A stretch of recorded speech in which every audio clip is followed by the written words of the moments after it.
Hello नमस्कार। आप सबका एक बार फिर से बेसिक इंग्लिश क्लासेस के इस यूट्यूब चैनल पर मैं एस के सुमन आप सबका स्वागत करता हूं। जैसे कि आप सबको पता है कि हम लोग 12th क्लास का जो इंग्लिश का बुक का जो पार्ट है उसको सीरीज वाइज हम लोग पढ़ रहे हैं। इससे पहले हम लोग जो पोइट्री सेक्शन है पोइट्री सेक्शन को कंप्लीट कर चुके हैं। ये आपका प्रोज सेक्शन चल रहा है, ठीक है। प्रोज सेक्शन चल रहा है, पोइट्री को हम लोग कंप्लीट कर चुके हैं। ये आपका प्रोज है और प्रोज में भी हम लोग एक चैप्टर पढ़ चुके हैं जिसका नाम क्या था, इंडियन सिविलाइजेशन एंड कल्चर। अगर आप लोग नहीं देखे पीछे वाले क्लासेस तो आप एक बार देख लीजिए, क्योंकि आपके रिजल्ट में अगर 4 चांद लगाएगा तो वो आपके 12th का जो इंग्लिश का बुक है 12th क्लास के इंग्लिश में, वही आपके रिजल्ट को 4 चांद लगाएगा। क्योंकि इंग्लिश का काफ़ी ज़्यादा जो वेटेज होगा वो बुक से ही कवर होगा, क्योंकि बुक से ज़्यादातर क्वेश्चन आता है। क्योंकि 40 मार्क्स आपको ऑब्जेक्टिव में देखने को मिलता है और 33 मार्क्स आपका लगभग 33 मार्क्स लगभग आपको सब्जेक्टिव से दिखता है। तो देखा जाए तो इसमें आप एक बुक और ऐड कर सकते हैं, स्टडी पे इंग्लिश भी। तो यहाँ से लगभग में 70 प्लस आपको बुक से ही कवर होगा।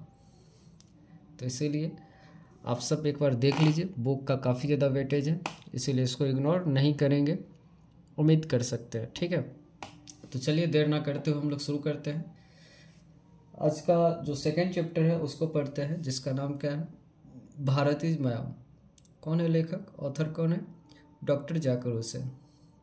चलिए डॉक्टर जाकिर हुसैन के बारे में बात करते हैं, क्योंकि 90% क्वेश्चन आपको ऑथर से ही रहेगा, इसीलिए ऑथर के बारे में आपको अच्छे से पढ़ना ज़रूरी है। अबाउट ऑथर की बात करते हैं। बॉर्न 1897 इन हैदराबाद में हुआ, डाइड 1969 इन दिल्ली में हो गया। आपको बता दूं, ये जो आपके सामने ये चैप्टर है भारत इज माय होम, इसका अगर टाइप देखें तो टाइप क्या है, तो टाइप ये एक प्रकार का स्पीच है। ये स्पीच है, और ये स्पीच कब दे रहे थे, ये स्पीच का एक पार्ट है, एक आप कह सकते हैं एक टुकड़ा है। ये स्पीच दे रहे थे 1967 में, और ये 1967 में स्पीच किस ओकेजन पर दे रहे थे, तो ओकेजन था इनका, ये राष्ट्रपति पोस्ट यानी प्रेसिडेंट पोस्ट के लिए ओथ ले रहे थे। ओथ मतलब होता है, ओथ का मतलब होता है शपथ ले रहे थे। तो उसी ओथ का जो उस टाइम में जो स्पीच दे रहे थे, शपथ से रिलेटेड जो स्पीच दे रहे थे, उसी स्पीच का एक छोटा सा अंश यहाँ पे प्रस्तुत है। समझ में आ गया। और 1967 में ये राष्ट्रपति पोस्ट के लिए क्या करते हैं, सिलेक्ट होते हैं, और उस टाइम ये ओथ दे रहे होते हैं।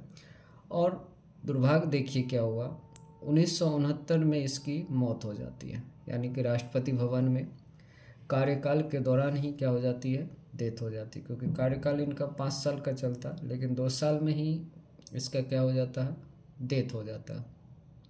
तो याद रखेंगे, क्वेश्चन कभी कभी ऐसा भी आता है कि कौन से राष्ट्रपति है जिसका कार्यकाल के दौरान ही मृत्यु हो गई। तो ये आपको एक भारत इज माय होम के जो लेखक है डॉक्टर जाकिर हुसैन है। इतना डीप में क्वेश्चन पूछेगा नहीं, जो यहाँ पे दिया हुआ यहीं से क्वेश्चन लेगा, इससे बाहर बिल्कुल नहीं रहेगा। तो इसलिए आप लोग इस पर ध्यान देंगे। देखिए यहाँ पे डेट 1969 इन दिल्ली में हो गया। आफ्टर टेकिंग द ओथ, अभी ओथ के बारे में बताएं। ओथ का मतलब शपथ होता है। एज ए थर्ड प्रेसिडेंट, ये थर्ड प्रेसिडेंट थे, ठीक है, इन 1967, यानी कि तीसरे प्रेसिडेंट थे। ये तीसरे नंबर के प्रेसिडेंट थे अगर ऊपर से देखा जाए तो। इसका मतलब फर्स्ट कौन थे और सेकंड कौन थे। आप इसके बारे में अगर जानते हैं तो प्लीज़ आप हमें कमेंट्स में बताइए कि हमारे देश के प्रथम राष्ट्रपति कौन थे, फिर द्वितीय राष्ट्रपति कौन थे, ठीक है, और थर्ड राष्ट्रपति आपके सामने डॉक्टर जाकिर हुसैन। ये तीसरे नंबर के राष्ट्रपति है, लेकिन मुस्लिम में फर्स्ट मुस्लिम प्रेसिडेंट थे, याद रहेगा। ये फर्स्ट मुस्लिम प्रेसिडेंट है, लेकिन कितने नंबर के हैं राष्ट्रपति, तीसरे नंबर के हैं। और सेकंड नंबर के राष्ट्रपति कौन थे, तो डॉक्टर, आप लोग बता दिए होंगे, तो चलिए मैं भी बता देता हूँ। तो सेकंड नंबर के राष्ट्रपति है डॉक्टर राधाकृष्णन, और जिसको ये रोल मॉडल मानते थे, कौन, डॉक्टर जाकिर हुसैन। और उसके बाद जो प्रथम राष्ट्रपति यानी फर्स्ट नंबर के, आप सबको पता होगा, डॉक्टर राजेंद्र प्रसाद। ये क्लियर हो गया। तीसरे नंबर के राष्ट्रपति थे। और ये केवल राष्ट्रपति ही नहीं थे, ये गवर्नर ऑफ बिहार के भी गवर्नर थे। तो आपसे क्वेश्चन पूछा जा सकता है किस स्टेट के गवर्नर थे, राज्यपाल भी थे। एक ग्रेट फ्रीडम फाइटर, एक महान स्वतंत्रता सेनानी भी थे। एन एजुकेनिस्ट नेशनलिस्ट भी थे। Second vice president of India, यानी कि द्वितीय उपराष्ट्रपति भी रह चुके थे। बात समझ में आया, वाइस प्रेसिडेंट भी थे ये। और enter the office in a spirit of a prayerful humility and total dedication. ये जब राष्ट्रपति पोस्ट ग्रहण किए, उसके बाद ये राष्ट्रपति भवन जब जा रहे थे, ऑफिस जा रहे थे, तो किस तरह से इंटर करते हैं, तो पूरे पेयरफुल ह्यूमिलिटी एंड टोटल डेडिकेशन के साथ, यानी कि पूरा समर्पण के साथ माथा टेक करके उस ऑफिस में एंट्री करते हैं। और oath of loyalty to the constitution of India, ये ओथ किसका लेते हैं, तो भारत के जो संविधान है उसके वफादारी का ओथ लेते हैं। और ओथ में कहते हैं ये हमेशा वर्क करेगा सर्विस ऑफ इंडियाज कल्चर, ठीक है, इंडिया के कल्चर के लिए हमेशा ये काम करेगा, इसको बचाने के लिए, इसको डेवलप के लिए काम करेंगे।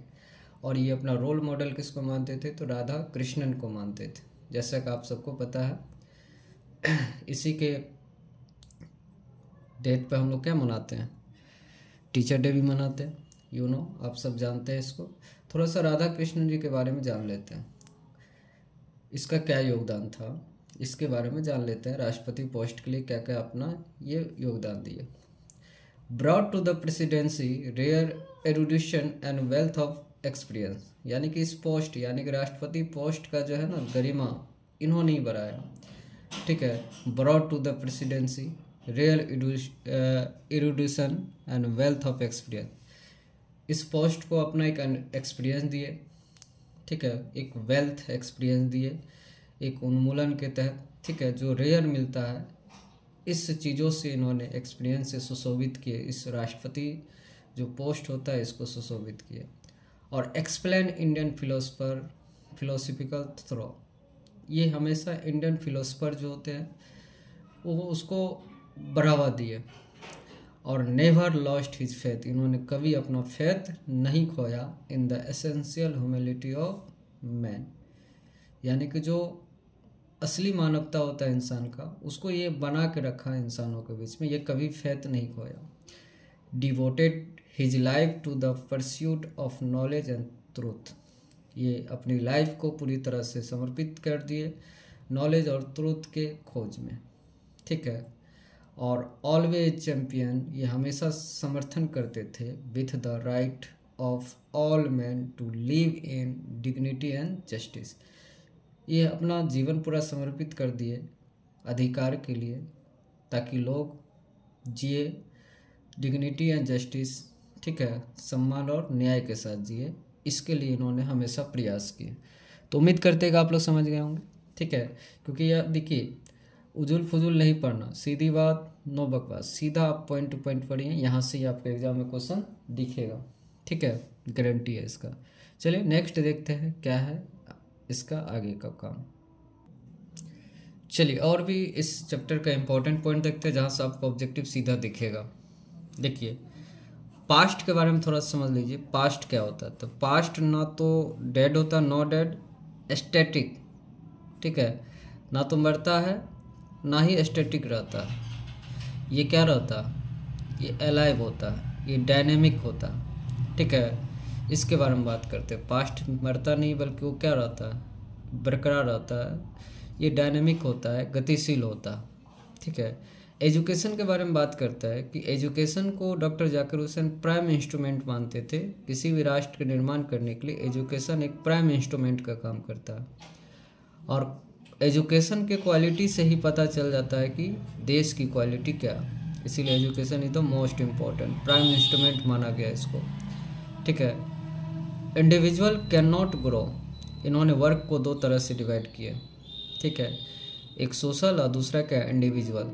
इन्होंने वर्क को दो तरह से, दो एस्पेक्ट्स में इन्होंने डिवाइड किया, एक सोशल, दूसरा इंडिविजुअल। यानी किसी भी चीज़ों को डेवलप करने के लिए दो तरीका से काम करना है, इंडिविजुअल भी करना है और सोशल भी करना है। और करें इंडिविजुअल कैन नॉट ग्रो, यानी कोई व्यक्तिगत अगर कुछ करना चाहता है तो ग्रो नहीं कर सकता है जब तक सोशल यानी कि सामाजिक तौर पे जो है कलेक्टिव सोशल एक्सीडेंस ना हो, तब तक व्यक्ति अकेला भी ग्रोथ नहीं कर सकता। इसीलिए हम सबको मिल के साथ एक साथ काम करना चाहिए। और one of our greatest freedom fighter as well as और एमिनेंट एजुकेनिस्ट, ठीक है, महान स्वतंत्रता सेनानी के साथ ये क्या महान शिक्षाविद भी रह चुके थे, ठीक है। और बाद बाकी अगर हम लोग देखें, थर्ड प्रेसिडेंट ऑफ इंडिया, ये तीसरे प्रेसिडेंट भी थे, ठीक है। इस चैप्टर का थीम क्या है जरा समझिए, विषय वस्तु किस चीज़ पर आधारित है इसको समझते हैं। Bharat is my home is an extract from the speech he gave in 1967 after the taking the oath as president in his first speech as the president of India. मैंने जैसा बताया कि जो वर्तमान में ये चैप्टर जो है एक स्पीच है, जब ये राष्ट्रपति पोस्ट के लिए ओथ ले रहे थे उस टाइम का ये स्पीच है, ठीक है। Doctor Zakir Hussain pledged himself to the service of the totally of India's culture को बचाने का ये काम करेंगे, ठीक है। आगे समझते हैं इस चैप्टर का क्या पैराग्राफ वाइज है इसको समझते हैं, ठीक है। पैराग्राफ वाइज भी समझते हैं। देखिए यहाँ पे पैराग्राफ वाइज समझते हैं। Bharat is my home is delivered by doctor Zakir Hussain, he was the third president of India. This is an extract of the speech delivered by him on 13 May 1967 while taking oath as the president. Here he has promised Indian to be loyal for them in all respect. मतलब Bharat is my home doctor Zakir Hussain के द्वारा लिखा गया एक भाषण है। वह भाषण के तीसरे राष्ट्रपति, वह भारत के तीसरे राष्ट्रपति थे। यह राष्ट्रपति पद की शपथ लेते समय 13 मई 1967 को दिए गए उनके भाषण के एक अंग है। उन्होंने भारतीय से वादा किया कि वो उनके प्रति हर तरह से वफादार रहेंगे। इस तरह की बात की है फर्स्ट में। सेकंड में देखिए क्या बात की है। First of all he thanks Indian for electing him to the highest rank, यानी सबसे पहले वह भारतीयों का शुक्रिया अदा करते हैं कि उन लोगों ने उन्हें सर्वोच्च पद के लिए चुना है। राष्ट्रपति एक सर्वोच्च पोस्ट होता है, सबसे हाईएस्ट पोस्ट होता है। Further he cons Radhakrishnan has given to mental equipment and a sound foundation to India. और फिर वह राष्ट्रपति पद पर रहते हुए डॉक्टर राधा कृष्णन के किए गए योगदान को भी बताते हैं। वे कहते हैं कि राधा कृष्णन ने भारत को मानसिक मजबूती और मजबूत आधार दिया। ये समझ गए। अगला देखते हैं क्या पैराग्राफ। देखिए अगला पैराग्राफ क्या है इसको समझते हैं। He pledged to preserve the constitution, the culture, the glory of India, यानी कि वह शपथ लेते हैं कि वह भारत के संविधान, संस्कृति और गौरव की रक्षा करेंगे। He assure Indian to serve them without any discrimination, यानी कि वह भारतीयों को यकीन दिलाते हैं कि वह बिना किसी भेदभाव के उनकी सेवा करेंगे। और in his words the prime source to develop India is education, यानी कि उनके शब्दों में ही भारत की तरक्की का पहला साधन है, यानी कि वो शिक्षा का काफ़ी ज़्यादा महत्व देते हैं। अगला क्या है। Doctor Hussain admits India his home and it's people his family, यानी कि डॉक्टर हुसैन कहते हैं क्या, भारत को अपना घर मानते हैं और यहाँ के लोगों को अपना परिवार। He says two aspects of work, work को दो तरह, वो जो है ना वह काम करने के दो पहलुओं को देखते हैं, एक सोशल दूसरा individual. And suggest us two things for the development of both, only then the development of the India is possible, ठीक है। और वो कहते हैं कि हम काम के दो पहलुओं पर गौर करेंगे तभी हमारा भारत क्या होगा, भारत का विकास संभव होगा।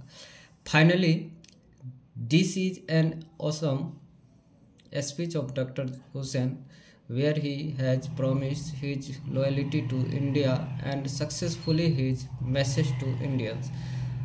अंततः वह जाकिर हुसैन का एक शानदार भाषण है, यह शानदार भाषण है जहां उन्होंने भारत के प्रति अपनी वफादारी का वादा किया है और भारतवासियों तक अपने संदेश को सफलतापूर्वक पहुंचाने का काम किया। ठीक है, पहुंचा दिया। उम्मीद करते हैं कि आप लोगों को समझ में आया होगा। चलिए फास्ट इसका हम लोग ऑब्जेक्टिव देख लेते हैं। ऑब्जेक्टिव क्या है, चलिए। Which type of prose piece is Bharat is my home, तो ये क्या है, किस टाइप का क्या है ये speech. When did doctor Zakir Hussain deliver the speech, ये कब स्पीच दिया गया था, तो 1967 में। According to doctor Zakir Hussain dash is a prime instrument, बताइए प्राइम इंस्ट्रूमेंट किसको कहा गया, तो भाई एजुकेशन को कहा गया। इसका बॉन्ड बताइए कहाँ हुआ और डेट कहाँ हुआ, तो बॉन्ड हो गया कब, 1897। ठीक है, और डेट हो गया 1969 में। चलिए और भी इसका ऑब्जेक्टिव, चलिए देखिए इसका नेक्स्ट ऑब्जेक्टिव क्या है। Doctor Zakir Hussain was born in dash, born कहाँ हुआ इसका, हैदराबाद में। Radha Krishnan never lost his faith in dash, ये क्या नहीं खोया कभी, तो भाई ये क्या नहीं खोया, तो एसेंशियल ह्यूमैनिटी को नहीं खोया, जो आवश्यक मानवता है, इंसानियत है, उसको इन्होंने बनाए रखा। Doctor Zakir Hussain was the dash and Radha Krishnan was the dash president of India, यानी कि जाकिर हुसैन कितने नंबर के थे, तो तीसरे, और राधा कृष्णन कितने नंबर के थे, दूसरे, तो 3 और 2 यानी कि सी नंबर आंसर हो जाएगा। Doctor Zakir Hussain see two aspect of work, ये 2 तरह के काम को मानते हैं, एक सोशल तो दूसरा क्या, तो दूसरा इंडिविजुअल। अगला है doctor Radhakrishnan always champion, ये हमेशा समर्थन करते थे right of all man to live in dash, कि सब इंसान किस तरह से जिए, तो टोटल डिग्निटी के साथ जिए, सम्मान के साथ जिए। ठीक है, doctor Zakir Hussain had also serve as the dash of Bihar, ये बिहार के किसके पोस्ट पे काम कर चुके हैं, तो गवर्नर के रूप में काम कर चुके हैं। How long did doctor Zakir Hussain live, कितने साल के थे लगभग, आप जोड़ घटाव कर सकते हैं, तो कितने साल के थे, तो 72 साल के थे। What was the tenure of doctor Zakir Hussain as the president of India, इसका कार्यकाल कितना से कितना तक था राष्ट्रपति पोस्ट के लिए, तो मैंने बताया था 1967 में इन्होंने ज्वाइन किया और 1969 में इसका डेथ हो गया, तो 2 साल का इसका कार्यकाल रहा। Doctor Zakir Hussain placed himself to the service of the totally of India dash, ये इंडिया के किसके लिए काम करने की बात कहा था, तो इंडियाज कल्चर को मतलब जो बढ़ाने के लिए, इसके सुधार के लिए उन्होंने काम करने का मतलब कसम लेते हैं एक प्रकार से। As a president doctor Zakir Hussain was president by dash, यानी कि डॉक्टर जाकिर हुसैन से पहले कौन थे, तो भाई राधा कृष्णन थे, याद रहेगा। चलिए नेक्स्ट और देखते हैं। देखिए अगला है क्या, doctor Zakir Hussain sees dash aspect of work, कितने तरह के वर्क को देखते हैं, तो 2 तरह के, इंडिविजुअल, दूसरा क्या, social. On which occasion did doctor Zakir Hussain deliver the speech, किस ओकेजन पे स्पीच देते हैं, तो भाई ये प्रेसिडेंट पोस्ट के लिए स्पीच देते हैं। Doctor Radhakrishnan brought to the presidency a dash equipment, ठीक है ना, तो डॉक्टर राधा कृष्णन ने राष्ट्रपति पोस्ट को क्या दिया, ठीक है, तो ये दिया क्या, तो आप कह सकते हैं क्या, एक मेंटल इक्विपमेंट दिया, मतलब एक मानसिक सोच, अच्छा सोच दिया इन्होंने। Doctor Zakir Hussain entered the office in a spirit of dash humility, ये टोटल पेयरफुल के साथ समर्पण के साथ ऑफिस में एंट्री करते हैं। बाद में कि आपके एग्ज़ाम में 5 मार्क का समरी पूछता है, तो आप चाहे तो यहाँ से एग्ज़ाम के लिए समरी आप लोग इसको स्क्रीनशॉट लेकर के याद कर सकते हैं। ठीक है, देखिए अभी हम लोग कोई इधर उधर की बात नहीं करेंगे, कोई फालतू बात नहीं होगा, सीधा हम लोग पॉइंट टू पॉइंट बात करेंगे, सीधी बात नो बकवास। इसीलिए आपके पास समय बहुत कम है, क्या कीजिए कि आप स्टडी पर ज़्यादातर फोकस कीजिए, इधर उधर की बातें नहीं, फिर मस्ती मजाक के लिए बहुत सारे आप लोग के पास टाइम है, लेकिन अभी हम लोग क्या करेंगे, सिर्फ कहाँ से क्वेश्चन आएगा, किस लेवल का क्वेश्चन रहेगा, हम लोग उस पर बात करेंगे। ठीक है, इसीलिए आप लोग जो है पूरी तरह से लगन के साथ जैसे हो सके आप ईमानदारी से पढ़िए, इसका फल आप लोग को 1-2 महीने के बाद या एग्ज़ाम के बाद जब रिजल्ट आता है तब दिखता है। ठीक है, इसलिए अभी कोई इंटरटेनमेंट नहीं है, हम लोग सिर्फ और सिर्फ उस पॉइंट को पढ़े जहाँ से एग्ज़ाम में क्वेश्चन दिखेगा। और जब एग्ज़ाम अच्छा जाएगा तो बहुत ही मज़ा आता है, फिर इसका कहना ही क्या। ठीक है, बहुत ही आनंद आता है जब एग्ज़ाम बहुत अच्छा जाता है और जब रिज़ल्ट आता है उसका। ठीक है, तो ईमानदारी से पढ़िए और उम्मीद कर सकते हैं कि आप लोग का रिज़ल्ट बेहतर आएगा। ठीक है, तो आप हमारे साथ बने रहिए। और अगर आपके कोई दोस्त रिश्तेदार अगर किसी का तैयारी अच्छा नहीं चल रहा अच्छा, तो आप उसे मोटिवेट कर सकते हैं। और आपको अगर मेरे वीडियो से कुछ हेल्प मिल रहा है तो आप उनका भी सहयोग कर सकते हैं। ठीक है, आप मेरा सपोर्ट करिए, मैं भी आप लोग का प्रयास कर रहा हूँ सपोर्ट करने का। ठीक है, और आपके जो आसपास या आपके जो रिलेटिव जान पहचान इधर उधर जो भी है, आप उनका भी सपोर्ट कीजिए, उनको बताइए। ठीक है, और आप हमारे साथ बने रहिए। तब तक के लिए हम लोग विदा लेते हैं। Thanks for watching this video.